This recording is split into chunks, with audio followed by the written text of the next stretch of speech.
Only families live here. Useless sponsors can get out. I calmly accepted those words. Finally, it was worth enduring for 18 years. At that moment, 2 men in suits entered from behind me. What? My name is Patricia. I am 74 years old this year. I live with my only son, Walter, my daughter-in-law, Shirley, and their son, Milford, making it a household of 4 people across 2 generations. To the outside world, it may seem like we live a lively life in a multi-generational household, but since the loss of my husband, I often feel lonely and tend to get down. Walter is quiet-natured, gentle, and avoids conflicts. In contrast, my daughter-in-law Shirley is strong-willed and quick to complain if something displeases her. Milford seems busy with his job, rarely at home on weekdays or weekends. Shirley is especially harsh towards me, throwing cruel words my way. As a timid person, her words sting like little thorns, making me shrink. I've never reproached Shirley. Instead, I'm often on the receiving end of her nitpicking. As a result, I often find myself complying with Shirley, feeling like her housekeeper. Shirley is stingy with money, but also vain, often going out to lunch in the city center with friends. She always asks me to do chores like cleaning and laundry when she goes out. Moreover, when heading to the city center, she makes me drive her to the station. Shirley naturally gets into the back seat, as if I were a taxi driver. And she seems to misunderstand that living together in this 2-generation household is her way of repaying me. Shirley often says, "I'm living here for your sake. After my husband's death, I wanted to live quietly alone." However, I couldn't express this wish to Shirley or Walter. "Come on, get up quickly." It seems like she's waking up Walter, who was working late last night. Shirley's grating voice echoes from the couple's bedroom. As usual, she's in a bad mood today, waking up Walter at the same time on a holiday and hurrying him to get ready. I spoke to Walter, who was washing his face in the bathroom. "Are you okay?" Walter had big bags under his eyes. "I'm fine. Got about 5 hours of sleep." Walter smiled gently while drying his face with a towel. Lately, Walter's complexion has been particularly poor.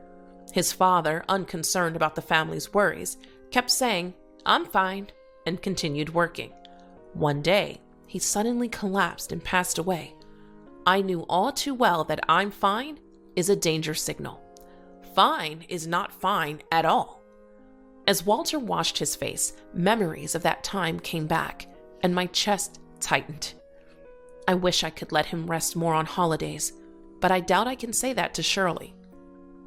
Loud footsteps come from upstairs. The way of walking conveys her bad mood. It must be Shirley. As I show my displeasure, Shirley appears in the bathroom. Her brows are furrowed, not bothering to hide her dissatisfaction. "Hurry up! I'm going to be late for my appointment with friends." Walter, with a downcast look, put the towel back. "Sorry, I'll get dressed right away." The meek Walter quickly left the scene. Shirley thrust a note at me.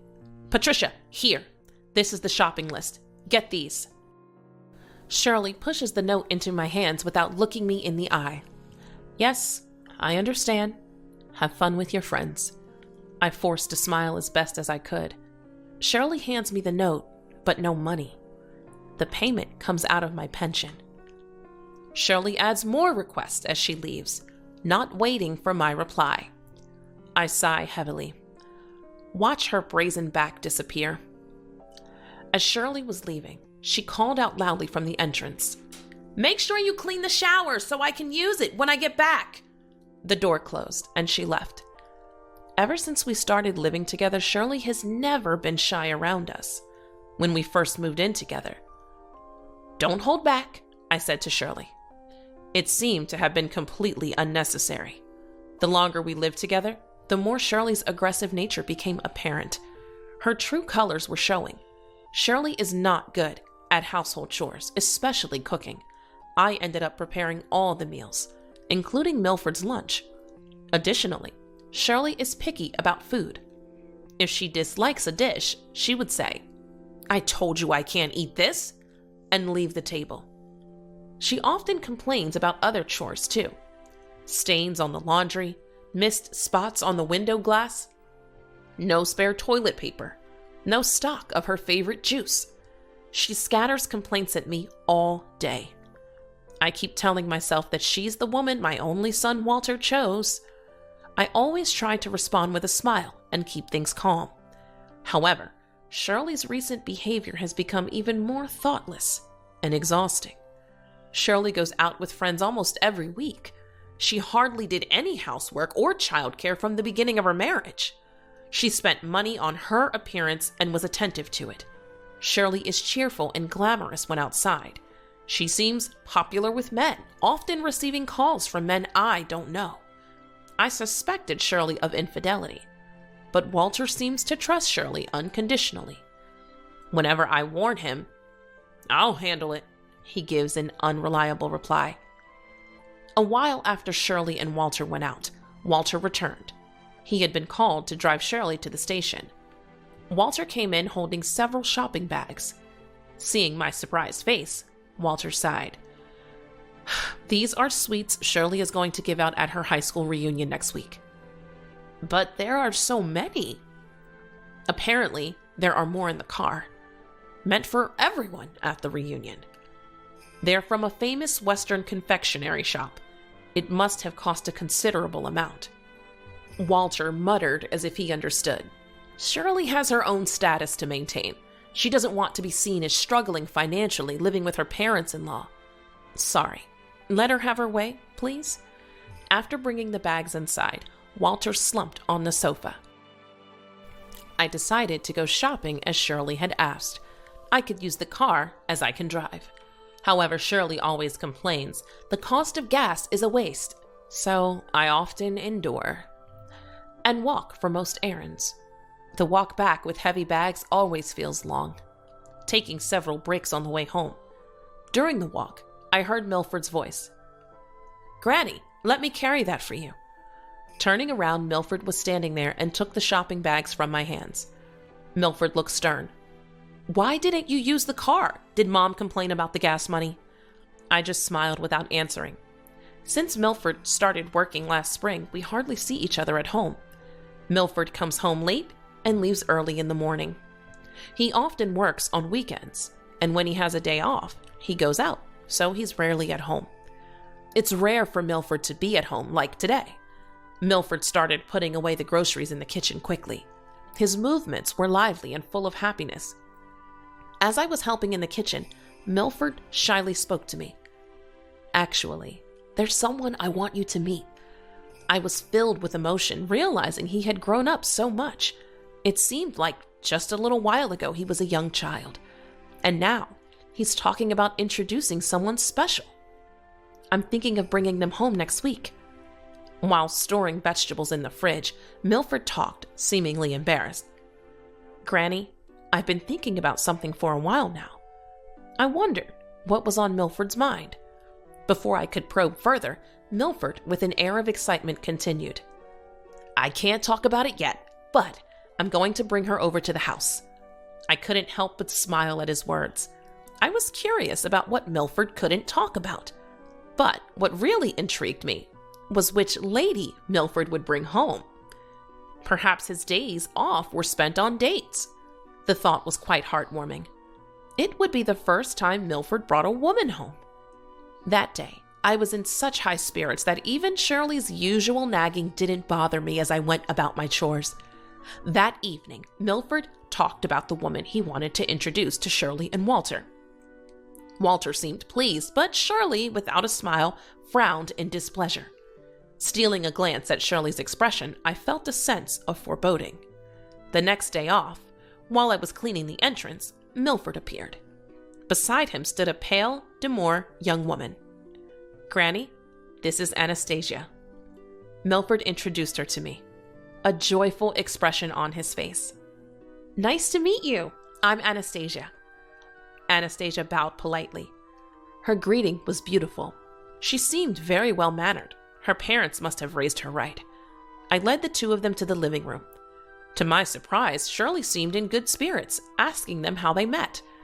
I was in the kitchen preparing coffee, comforted by the sound of Shirley's laughter. Shirley's urging me to hurry with the coffee didn't bother me.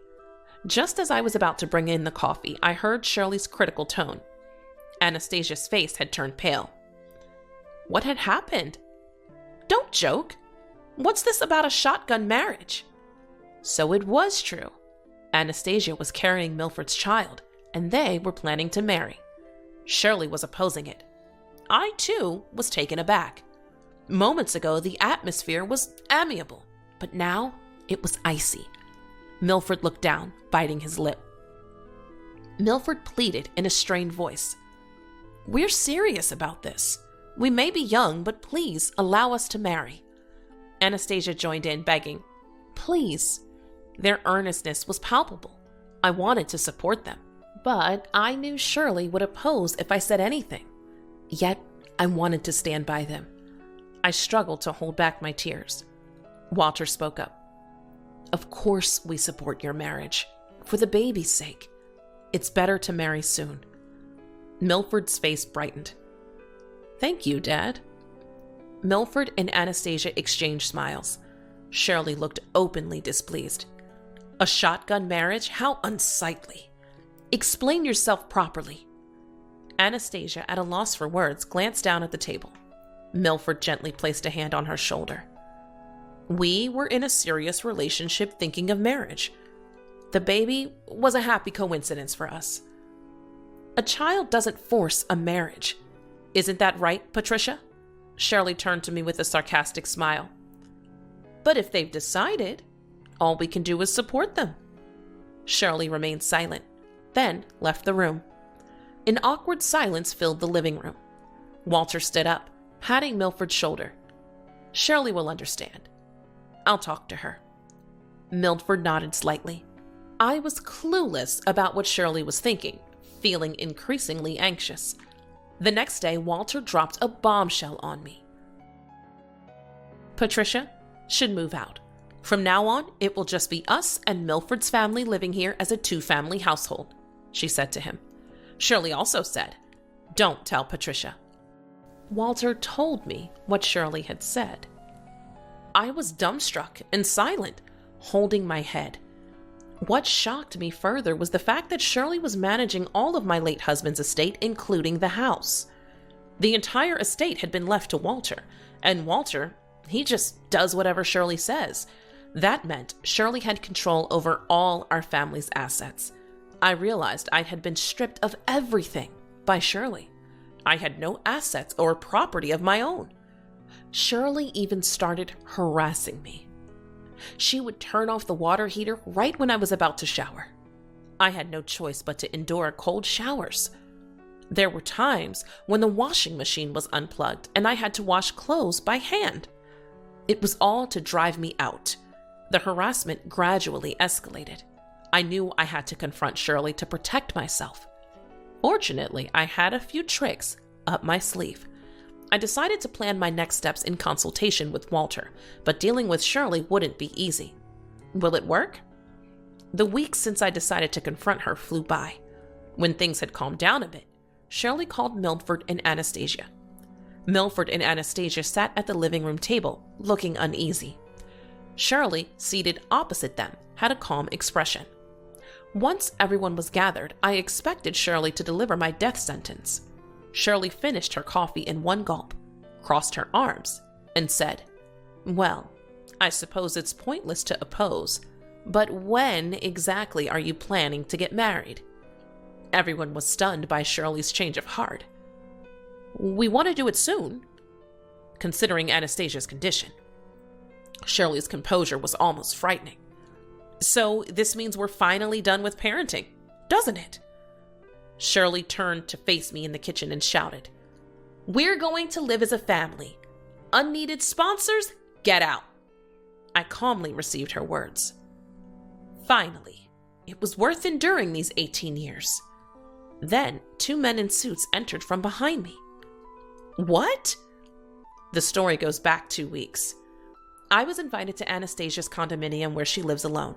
Milford was also there. They probably visit each other's home frequently. In the bathroom, their matching toothbrushes were lined up, which was endearing. Anastasia's belly was slightly bulging, and she was gently caressing it. Milford, seating me at the dining table, with a serious look, said, "There's something important I need to discuss. A conversation you don't want Shirley to overhear, right?" Milford silently nodded, a slight smile on his face. Anastasia also smiled thinly, looking pleased. Milford offered me the coffee he had brewed and continued, "Why don't you live with us? Dad told me that Mom is trying to kick you out." I was taken aback by his sudden proposal. I almost dropped the mug I was holding. Milford looked at me seriously. "But I can't rely on you." Milford's expression remained serious. Anastasia held Milford's hand, as if to encompass it. Milford was earnest about wanting me to live with them. I straightened up involuntarily. "I've always thought about it since I was a child. Granny, you were always treated badly by Mom. I couldn't stand it." Indeed, Shirley is strong-willed and assertive. "Dad never talks back. I can't just watch Granny being mistreated by Mom." "I'm fine. Thank you for worrying. Remember when I first said I wanted to introduce Anastasia to you, Granny?" I remember the day Milford said he wanted to introduce Anastasia. It was a determined statement that stuck in my mind, but I had forgotten it until now. "It was something you've been thinking about for a long time. I always thought I wanted to help Granny when I grew up." So Milford had been thinking about that. I felt tears welling up. "Mom is always cold and rude to Granny, making snide remarks, but kicking you out? That's just too cruel." Milford was, it turns out, really that concerned about me. He leaned forward, staring into my eyes. "Come live with us. There's no need for Granny to suffer alone in that house." When I didn't respond, Anastasia looked at me with a serious expression. "I heard about Granny from Milford. Please, come live with us. I'm so touched, really touched, but I don't want to be a burden on your lives." "That's not a problem at all. We need your experience in parenting, and it would be so reassuring to have you with us." Milford and Anastasia then said, "Please come live with us," asking together. Tears welled up in my eyes from their sincere feelings and kindness towards me. "Thank you. I understand your feelings. I will live with you." "No, please, let me live with you," I asked earnestly. And so it was settled that I would live with Milford and Anastasia. I braced myself for the final battle with Shirley. Leaving Milford's condo, I felt relieved knowing that even if Shirley kicked me out, I had a place to go. My arsenal wasn't just that. Standing behind Shirley now were two men, a dignified older gentleman and a tall young man, both on my side. Just now, finally, it was worth enduring for 18 years, I said. Shirley stood dumbfounded, as if deflated. "This man here is the landlord, a childhood friend of my late husband." The dignified man nodded in greeting. "This land is actually leased." I explained that the condition for renting it was that I lived here. Everyone looked puzzled. I recounted how the landlord and my husband had argued over who would marry me. Ultimately, my husband chose me. The landlord, wanting to see me, lent the place on the condition that my husband and I continued living here. I explained it all in order. Ever since then, I've been living here. "Wow, Granny, you were really cherished." The landlord blushed. Shirley, unable to speak, trembled her lips. "So, everyone has to leave here, right?" "That's right. Shirley, for the 18 years we've lived together, I've always endured. But now, it's over." "That's absurd. What about the tenant's right to stay? You can't just tell us to leave." Shirley argued vehemently. "Normally, yes, but I've discussed it and chosen to terminate the lease myself." Shirley clenched her fist, her face turning red. "I've lived here a long time, but it's time for me to move on. I'm going to live with Milford and the others." "Unbelievable! I won't allow this." Shirley exploded in anger.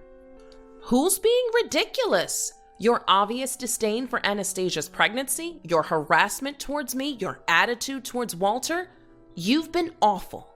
Shirley slammed her hands on the table. "Shirley, let's get a divorce." Walter spoke seriously to Shirley. She stood, mouth agape, losing momentum. I can't stand living with Shirley anymore. I want a divorce. What's all this about? Right now, the problem is that this house is gone and Patricia is going to live with Milford. Mother, we will live with Milford and Anastasia. That's settled. Now, it's about me and Shirley. I don't want to live with her anymore. Shirley, usually submissive, was taken aback by Walter's sudden change. Why is this happening all of a sudden? Until now, Mother has endured Shirley's attitude. So, I endured too. But if Mother is leaving to live with Milford, there's no need to bear it anymore. I want to divorce Shirley. A tall man standing behind stepped forward, holding an envelope. This man is a detective. He's been investigating you for years. Walter opened the envelope, spreading its contents on the table. Shirley's face turned pale at the sight. Inside were photos and documents. The photos showed Shirley arm in arm with a young man she didn't know entering a hotel. Shirley was seen coming out of a nightclub in a photo. This is proof that Shirley was having an affair. I've been having her investigated regularly for quite some time. Lies. No, this is a misunderstanding. It doesn't matter if it's a misunderstanding or not. The investigation is conclusive. Shirley, you've been using household money for a young man. Walter handed Shirley a copy of the bank transfer details. I was amazed at how thorough Walter had been. How far had he investigated? Perhaps the most frightening enemy is Walter himself. His gentle face only made his relentless pursuit all the more intimidating. Shirley, either resigned or defiant, began to smirk. Well, it was for his future career as a singer. It's fine to support that, right? Walter shook his head and sighed. Then what about this photo?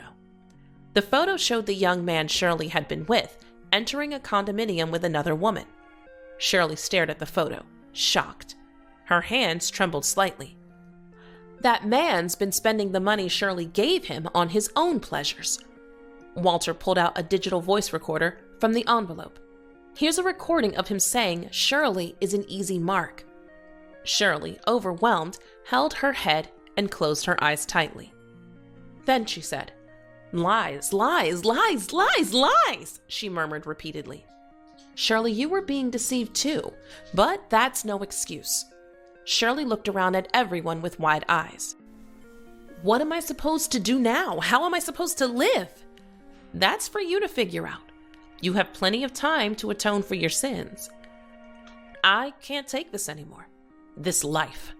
Walter, usually quiet, raised his voice, causing Shirley to flinch and tear up. He stood up from his chair and glared at Shirley. I can't continue with Shirley anymore. Not just her attitude towards me, but everything she's done to my mother. Walter had been enduring for years. He was quiet, but vindictive. And a hard worker. Walter had been planning his revenge on Shirley for years. She had been under investigation for almost a decade. Now, Shirley was thoroughly defeated.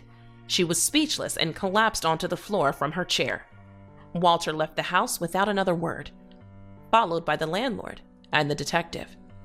No, Walter, come back! I'm sorry! Shirley kept crying incessantly. I urged Milford and Anastasia to leave the house. Shirley, left alone, was engulfed in deep regret and despair for her irreversible actions. Later, Shirley and Walter got divorced. Shirley strongly opposed it, leading to mediation. However, with all the evidence gathered, Shirley ended up paying a significant amount of compensation. Shirley demanded a share of the property, but she was confronted with the amount she had spent on the young man. Instead of compensating for the embezzlement, Shirley had to reluctantly give up her claim to the property. It was nothing but her own responsibility. Shirley, now homeless and burdened with debts, had to pay the compensation. She had accumulated a large amount of debt.